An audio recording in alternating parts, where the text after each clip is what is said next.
All right, mastering. Everyone's favorite topic. I feel like producers love mastering, love talking about mastering. I shouldn't even say that, I should. How did you go about mastering this song? Why don't we start there? Yeah, so again, I use a lot of the reference for sort of a tonality and how I want it to sound.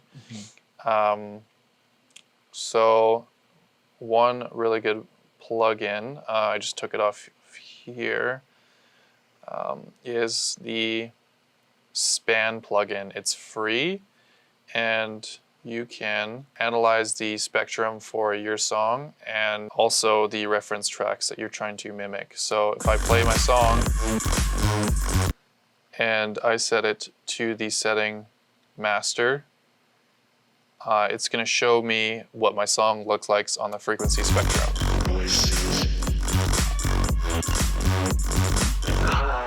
So that's what my song looks like. And then if we go to, this is Rez's track. Let's go to the drop area here. So this is what her track.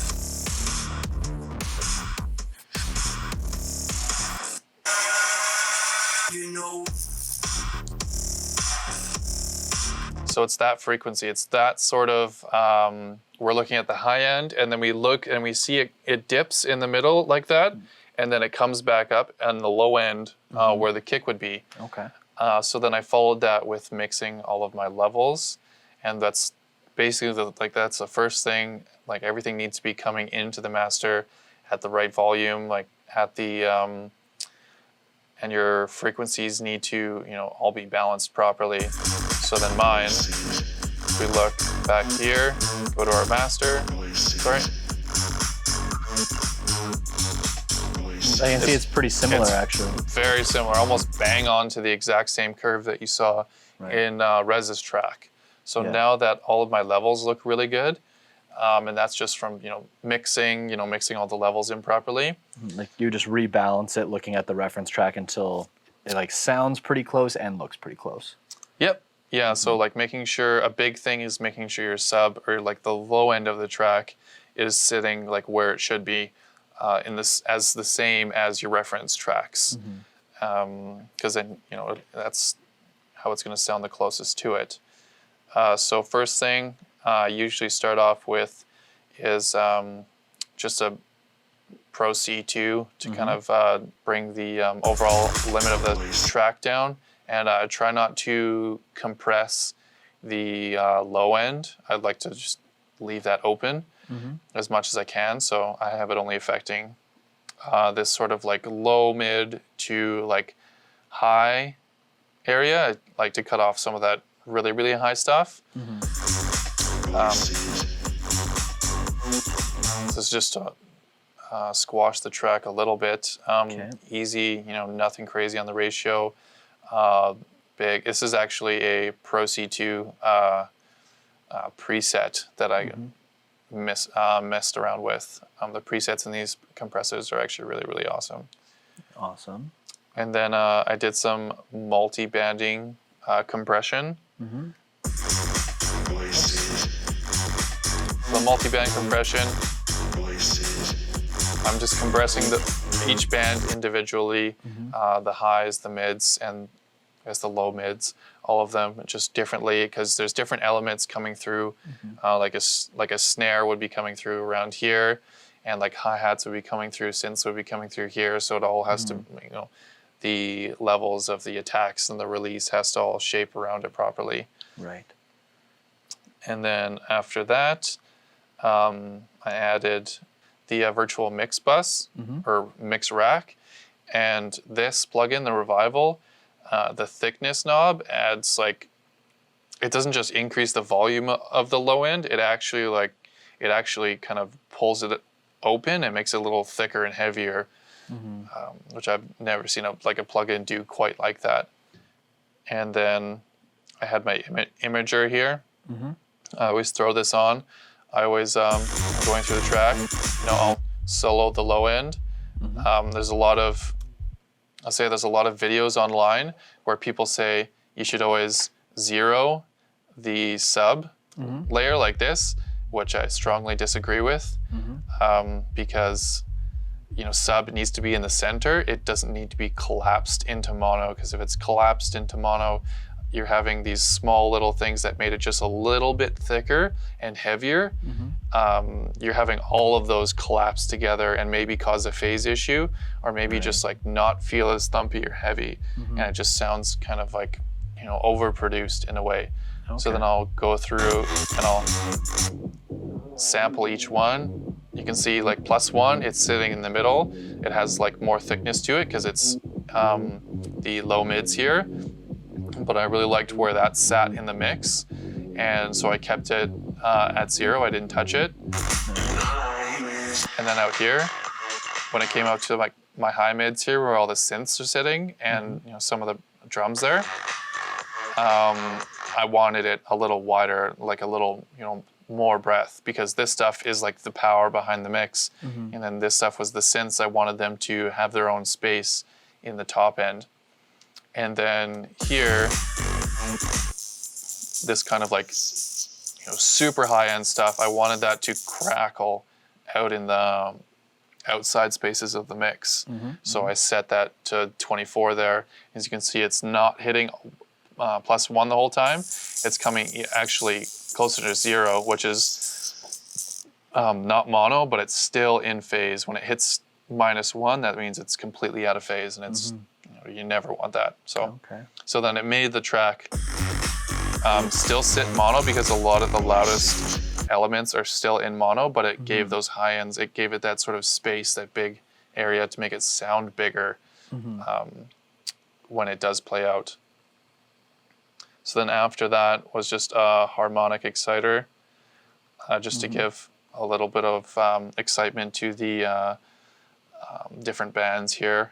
And it's not too much, it's just something you really got to play with. If it adds something to your track, great. If it's, but if it's too much, then just don't do it. But it's always in very, very small amounts. Nice. Because at this point, the mix should already be sounding almost perfect. Yeah, this is just to add a little more excitement after a bunch of the compression that I've already done. But I mean, as you can see, it hasn't even been like quite a lot of compression, like not too crazy. Like the levels aren't squashing everything, like, Right. So then after that, I have my Pro Q2. This is set to natural phase, just to cut out the really low frequencies and the really high frequencies, just the things that we can't really hear. And then the low end seemed to be a little too loud, louder than I wanted. So then I brought it down just a little bit. And then I love using Ozone's right here, Ozone's Master Assistant. So I put in, let's see if it's in this one, I don't sure. Yeah, so I put in the track we were talking about earlier, Criminals. I put it into Ozone as a reference. And I just said to Ozone, I said, here's the Master Assistant, look at Rez's track and tell me what things I need to change about my track in order to make it, exactly like hers. So we went to the EQ. It was actually, the bass was still a little too loud, only by, was that half a dB, so I wanted to cut that down. Highs, almost nothing. This is the compressor. It didn't see anything different in terms of the compression, so it did no compression, and then it did a little bit of, so you can see dynamic EQ when those peaks come in.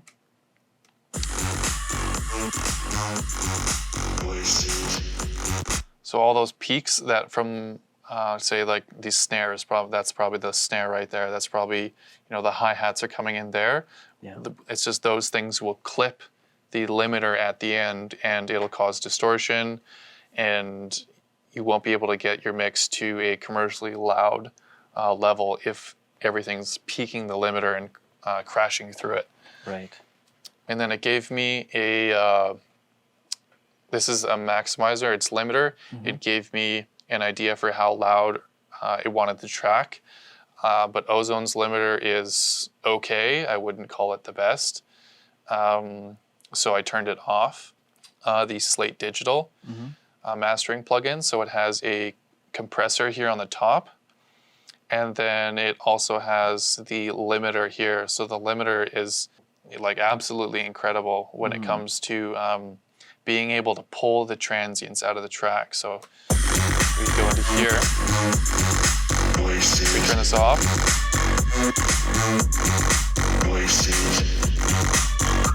It just kills the life out of the transients and makes them sound super quiet. And as you can see here, like the detail and the low punch is just gone. But now when I put it back on, the top end of that kick really comes through the mix, and then those hi-hats came through a little bit better, and the clap as well, or the snare. And then you have your main gain knob, and then the dynamic perception is just incredible with how it takes the song and makes it seem so much louder, even after you're done pushing the gain knob. So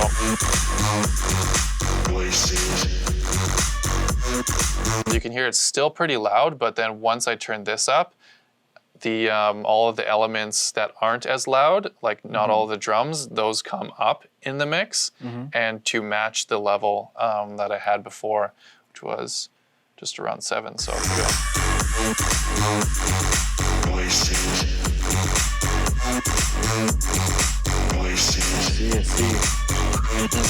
Very cool. Yeah, and then just this will push it even harder, or this will keep it fairly smooth. This will keep it very like choppy. I find a lot of distortion happens actually when you go up, but when you smooth it out, it makes that limiting curve very smooth, and there's no peaks that come through and distort it.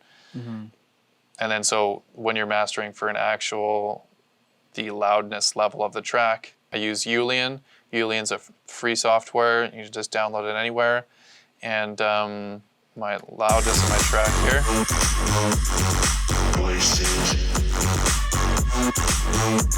So here, so I was sitting about negative 7.8 LUFS. My momentary max is about negative 6 LUFS.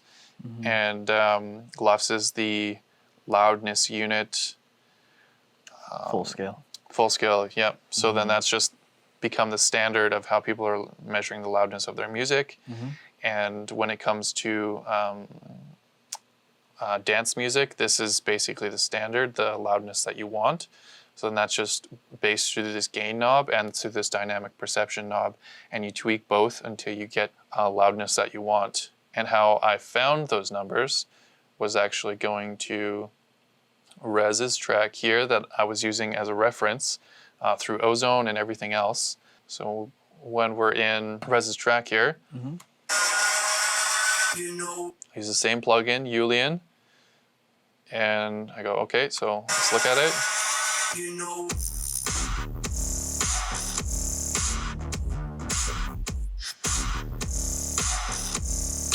So then again, like I think mine was negative 5.6 on the momentary, and then I think it was basically at that exact same LUFS right there at the negative 7, or so right around there for the integrated LUFS. So that's how I knew the loudness that I wanted to push it to. Right. And without that, you just wouldn't really know how loud to go. You might think it's loud, but your volume knob might just be turned up super loud. Exactly. So, and if you're ever going to do that with a reference track, make sure to actually download it from a reliable source as a WAV file, bring it into your DAW, do the analyze with the span, with the Julian, to know the curve, to know the levels that you need to hit, and then it'll come out, your tracks will come out sounding professional and ready to go, just like this here.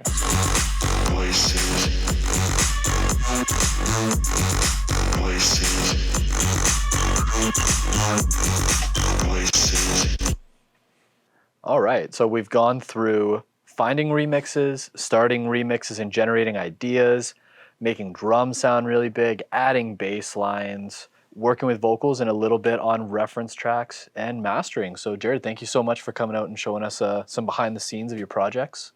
Yeah, no worries. It's been fun, and I hope there's more. Me too. For anyone who's checking this out, where can people find you if they want to check out your new music?